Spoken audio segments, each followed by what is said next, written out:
Hi everyone, welcome to TechnoJP YouTube channel. இது ஒரு knowledge sharing training session. வாங்க ட்ரைனிங்குள்ளே போகலாம். இன்னைக்கான டாபிக் பார்த்தோம்னா ஃப்ளோ மெஷரிங் இன்ஸ்ட்ருமெண்ட்ஸ் பற்றி நம்ம பார்க்க போகிறோம். ஃப்ளோ வந்து எப்படி மெஷர் பண்ணுறாங்க, என்னென்ன டைப் ஆஃப் இன்ஸ்ட்ருமெண்ட்ஸ் இருக்குன்றது நம்ம கம்ப்ளீட்டாக பார்க்கலாம். இப்போ இன்ஸ்ட்ருமெண்ட்ஸ் பற்றி பார்க்குறதுக்கு முன்னாடி ஃப்ளோ மெஷரிங் அப்படின்னா என்னன்றது பார்க்கலாம். இது வந்து ஒரு டிவைஸு, இந்த இன்ஸ்ட்ருமெண்ட் வந்து ஒரு டிவைஸு. எந்த ஃப்ளோவை வந்து மெஷர் பண்ண போகிறாங்க அப்படின்னு பார்த்தோம்னா லிக்விட் அண்ட் கேஸோடைய ஃப்ளோ வந்து மெஷர் பண்ண போகிறோம். எந்த மாதிரி மெஷர் பண்ணலாம் அப்படின்னு பார்த்தோம்னா மாஸு, வால்யூமெட்ரிக்கு, அதாவது டிஸ்டன்ஸ், அதாவது என்ன ஸ்பீடில் வந்து போகுது, என்ன டைமில் போகுது அப்படின்றத நம்ம செக் பண்ண போகிறோம். வெலாசிட்டி அப்படின்றது இது மேக்ஸிமம் எங்கெல்லாம் யூஸ் பண்ணுவாங்கன்னா வால்ஸ் ஃப்ளோ, பைப்லைன் ஃப்ளோ, இண்டஸ்ட்ரியல்ஸில் யூஸ் பண்ணுவாங்க. சேஃப்டி பர்பஸ், அக்யூரசி பர்பஸ், இவ்வளோ ஃப்ளோ தான் போகணும் அப்படின்ற மாதிரி செக் பண்ணுறதுக்குலாம் யூஸ் பண்ணுவாங்க. இப்போ ஃப்ளோ மெஷரிங் பண்ணுறதுக்கு எந்த மாதிரியான இன்ஸ்ட்ருமெண்ட்ஸ் இருக்குது, என்னென்ன டைப்ஸ் ஆஃப் இன்ஸ்ட்ருமெண்ட்ஸ் இருக்குன்னு நம்ம டீட்டெயிலாக அடுத்தடுத்த ஸ்லைடில் பார்க்கலாம். இப்போ different types of flow meter என்னென்னு இருக்குதுன்னு பார்த்துடலாம். டிஃபரன்ஷியல் ஃப்ளோ மீட்டர் இருக்குது, mass flow meter, velocity flow meter, volumetric flow meter, gas flow meter, அது மாதிரி பாசிட்டிவ் டிஸ்பிளேஸ்மெண்ட் ஃப்ளோ மீட்டர். இதோடைய கேலிப்ரேஷன் ஸ்டாண்டர்டு, ரேஞ்சு, என்ன பர்பஸுக்கு இந்த ஃப்ளோ மீட்டர்ஸ்லாம் யூஸ் பண்ணுறாங்கன்றதை நம்ம கம்ப்ளீட்டாக பார்க்கலாம். நம்ம ஃபஸ்ட்டு இன்ஸ்ட்ருமெண்ட் என்ன அப்படின்னு பார்த்துடலாம். Differential pressure flow metre. இதோட கேலிப்ரேஷன் டேட் வந்து ISO 5167, ஃப்ரீக்வன்சி வந்து பார்த்தோம்னா 1 year. இதோடைய ரேஞ்ச் அப்படின்னு பார்த்தோம்னா என்ன சைஸ் ரேஞ்சில் இருக்குது, 0 to 1000 metre cube per hour இருக்குது. இது பார்லையும் இருக்குது, PSIலையும் இருக்குது. ஸோ ப்ரெஷரை வந்து நம்ம மெஷர் பண்ண போகிறோம், ஃப்ளோவை வந்து மெஷர் பண்ண போகிறோம். அதனால் இதோடைய டைப் அப்படின்னு பார்த்தோம்னா RFIs இருக்குது, வென்ச்சுரி இருக்குது, வீகோன் இருக்குது, பிட்டாட் இருக்குது. அந்த மாதிரி டிஃப்ரெண்ட் டைப்ஸ் ஆஃப் டைப் இருக்குது இந்த டிஃபரன்ஷியல் ப்ரெஷர் ஃப்ளோ மீட்டர். இது எதுக்கு யூஸ் பண்ணுறாங்க, என்ன பர்பஸுக்கு அப்படின்னு பார்த்தோம்னா இதோடைய pressure, liquid, gas, steam, pipeline இண்டஸ்ட்ரீஸில் வந்து அந்த ஃப்ளோவை மெஷர் பண்ணுறதுக்காக இந்த யூஸ் பண்ணுறாங்க இந்த instrument differential pressure flow meter. Flow மீட்டரில் வந்து units, different types of units என்ன அப்படின்றது பார்த்துடலாம். இப்போ வால்யூமு, மாஸு, வெலாசிட்டின்னு சொல்கிறோம் பார்த்தீங்களா. அதோட யூனிட்ஸ் பார்த்தோன்னா metre cube per hour, metre cube per minute, அதே மாதிரி litre per minute, cubic feet per minute, cubic metre per hour. அதுக்கப்புறம் மாஸ்ன்னு பார்த்தோன்னா kilogram per hour, kilogram per minute, seconds, gram minute hour seconds. அதுக்கப்புறம் பார்த்தீங்கன்னா கேலான்றதுனா நம்ம வந்து லிக்விட் இது சொல்கிறோம் பார்த்தீங்களா, லிட்டரு, அதுதான் கேலான்னு சொல்லுவாங்க. So gallon per minute, gallon per seconds இருக்குது. இதுதான் வந்து டிஃப்ரெண்ட் டைப்ஸ் ஆஃப் யூனிட்ஸ் இந்த flow measurement. Next instrument velocity flow meter பற்றி நம்ம பார்த்துடலாம். இதோட கேலிப்ரேஷன் ஸ்டாண்டர்ட் வந்து ISO 4185, கேலிப்ரேஷன் ஃப்ரீக்வன்சி வந்து 1 year. இதோடைய டைப் ரேஞ்ச் அப்படின்னு பார்த்தோன்னா size range 0.01 80 metre per second. இதோட பர்பஸ் வந்து லீனியர் ஆஃப் ஃப்ளோ ரேட், அதாவது மீட்டர் எவ்வளோ செகண்டுக்குள்ளே வந்து இது ஃப்ளோ ஆகுது அப்படின்னு செக் பண்ணுறது அதோட பர்பஸ்.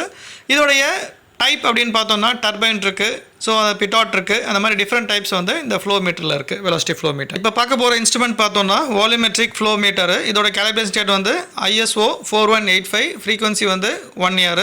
இதோடைய ரேஞ்ச், சைஸ் ரேஞ்ச் அப்படின்னு பார்த்தோம்னா 1 to 100 metre cube per hour. இதோட டைப் பார்த்தோம்னா அல்ட்ராசானிக் இருக்குது, எலக்ட்ரோ மேக்னெட்டிக் இருக்குது. இது என்ன பர்பஸ்க்காக யூஸ் பண்ணுறோம்னா வால்யூமெட்ரிக் ஃப்ளோ மீட்டர்னால இப்போ வால்யூம் ஆஃப் லிக்விட், ஒரு லிக்விடோடைய வால்யூம் வந்து ஒரு பைப்பில் வந்து ஏரியாவில் ஃப்ளோ ஆகுது, என்ன பீரியட் ஆஃப் டைமில் ஃப்ளோ ஆகுது அப்படின்றத அதை மெஷர் பண்ணுறது. அதாவது 1 to 100 metre cube per hour. இப்போ பார்க்க போகிற இன்ஸ்ட்ருமெண்ட்டோட பேர் வந்து பார்த்தோன்னா பாசிட்டிவ் டிஸ்பிளேஸ்மெண்ட் ஃப்ளோ மீட்டரு. இதோட கேலிப்ரேஷன் ஸ்டாண்ட் வந்து ISO 7278. இதோட கேலிப்ரேஷன் ஃப்ரீக்வன்சி 1 year. இதோடைய ரேஞ்ச் அப்படின்னு பார்த்தோன்னா 25 to 3000 LPM liquid per minute. இதோட டைப் வந்து பார்த்தோன்னா ஓவல் கியர் இருக்குது, ஹெலிக்கல் ஸ்க்ரூ, அதுக்கப்புறம் வந்து பிஸ்டன் இருக்குது, அதுக்கப்புறம் பார்த்தீங்கன்னா ரொட்டேட்டிங் டிஸ்க்கு. இது என்ன பர்பஸ்க்கு வந்து இந்த ஃப்ளோ மீட்டர் யூஸ் பண்ணுறாங்கன்னு பார்த்தோன்னா மெஷரிங் ஆஃப் அந்த வால்யூம் ஆஃப் லிக்விடு, இதை ட்ராப் பண்ணி அந்த ரேட் ஆஃப் ஃப்ளோ வந்து மெஷர் பண்ணுறது, ஒவ்வொரு சைக்கிளுக்கும் மெஷர் பண்ணுறதுக்காக இந்த பாசிட்டிவ் டிஸ்பிளேஸ்மெண்ட் ஃப்ளோ மீட்டர் வந்து யூஸ் பண்ணுறாங்க. அடுத்த இன்ஸ்ட்ருமெண்ட் வந்து பார்த்தோன்னா மாஸ் ஃப்ளோ மீட்டரு. இதோட கேலிப்ரேஷன் ஸ்டாண்டர்டும் வந்து ISO 4185, கேலிப்ரேஷன் ஃப்ரீக்வன்சி வந்து 1 year. இதோட ரேஞ்ச் அப்படின்னு பார்த்தோன்னா 0 to 27,000 gram per hour. So mass flow mass measure பண்ணுறது. இதோட டைப் வந்து அப்படின்னு பார்த்தோன்னா தெர்மல் இருக்குது, கொரியோலஸ்ன்னு இருக்குது.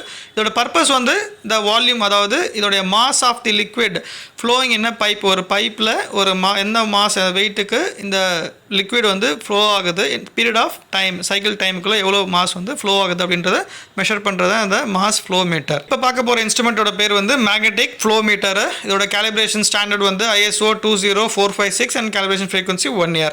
இதோட ரேஞ்ச் அப்படின்னு பார்த்தோன்னா 0.1 to 10 மீட்டர் பர் செகண்ட். இதோட டைப் வந்து இன்லைன் இன்சர்ட் இருக்குது. இது பர்பஸ், எந்த பர்பஸ்க்கு வந்து இந்த ஃப்ளோ மீட்டர் வந்து யூஸ் பண்ணுறாங்க அப்படின்னு பார்த்தோன்னா to flow rate of conductivity, checking the flow rate of conductivity of the flow rate of the liquid, chemical, அதுக்கப்புறம் slurries. என்ன பிரின்சிபல்னா எலக்ட்ரோ மேக்னெட்டிக் இண்டக்டிவ் பிரின்சிபல் வந்து இது ஒர்க் ஆகுது. இப்போ இந்த இன்ஸ்ட்ருமெண்ட் வந்து பார்த்தோம்னா கேஸ் ஃப்ளோ மீட்டரு, கேஸை வந்து மெஷர் பண்ணுறதுக்காக, கேஸ் ஃப்ளோவை மெஷர் பண்ணுறதுக்காக யூஸ் பண்ணுறது. இதோட கேலிப்ரேஷன் சேனல் வந்து ISO 9300, ரேஞ்ச் பார்த்தோன்னா 0 to 10,000 லிட்டர் per minute. இதோட டைப் அப்படின்னு பார்த்தோம்னா ஓர்டெக்ஸ் இருக்குது, அல்ட்ராசானிக் இருக்குது. ஸோ இந்த மாதிரி டிஃப்ரெண்ட் ரேஞ்சஸ், இந்த மாதிரி டிஃப்ரெண்ட் டைப் இருக்குது. இது என்ன பர்பஸ் யூஸ் பண்ணுறாங்கன்னா லிக்விடை வந்து கேஸ் ஃப்ளோ, வால்யூமெட்ரிக் அண்ட் மாஸோடைய கேஸ் ஃப்ளோ ரேட்டை வந்து ஒரு பைப் லைனில் மெஷர் பண்ணுறதுக்காக இது யூஸ் ஆகுது. At last we are at the end of the flow measuring instrument presentation. இந்த ப்ரெசன்டேஷனில் உங்களுக்கு எதனா வந்து கொஸ்டினோ இல்லை queries இருந்தால் கமெண்ட் செக்ஷனில் கொடுங்க. இப்போ இந்த ப்ரெசன்டேஷன் உங்களுக்கு பிடிச்சிருந்தா லைக் பண்ணுங்கள், ஷேர் பண்ணுங்கள், மோட்டிவேட் பண்ணணும்னு நினச்சிங்கன்னா சப்ஸ்கிரைப் பண்ணுங்கள். இதே மாதிரி ப்ரெசன்டேஷன் உங்களுக்கு எதனா வேணும்னா கமெண்ட் செக்ஷனில் கொடுங்க, நாங்கள் ப்ரிப்பேர் பண்ணி உங்கள் நாலேஜ் வந்து ஷேர் பண்ணுறோம். Thanks to everyone, thanks to my teammate. நம்ம நெக்ஸ்ட் ப்ரெசன்டேஷனில் மீட் பண்ணலாம். And then bye from techno JP.